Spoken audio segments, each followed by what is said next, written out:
दूसरा से छौड़ी तू कईना बियाहवा यही से लभारा गोली मार देलको। आगे दूसरा से छौड़ी तू करना बियाहवा यही से लभारा गोली मार देलको। मार देलको आगे दूसरा से छौड़ी तू करना बियाहवा यही से लभारा गोली मार देलको। आगे यारवा के खूबे उड़ैनी हल कैसे गे दूसरा के संगे कर जानी ऐसे का सोचले। आगे यारवा के खूबे उड़ैनी हल कैसे गे दूसरा के साथ तू कर चाहे ऐसे गे। भारत जय मलावा सुने के छौरी तोरा एक नया उपहार देलको।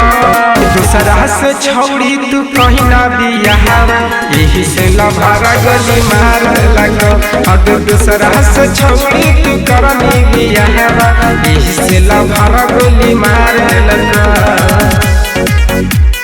मार देलको अगर दूसरा से छौड़ी तू करना बियाहवा यही से लभारा गोली मार देलको। ना हमर हो ना तू छौड़ी रोमी हमर न हो ना तक करो न होमी। आगे ना हमर हो ना तू छौड़ी रोमी हमर न हो ना तक करो न होमी।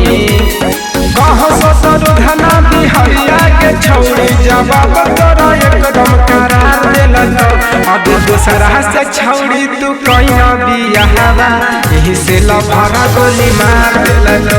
अगर दूसरा से छौड़ी तू करना बियाहवा यही से लभारा गोली मार देलको। सारा गोली तोरा छातिए में उतार दिया।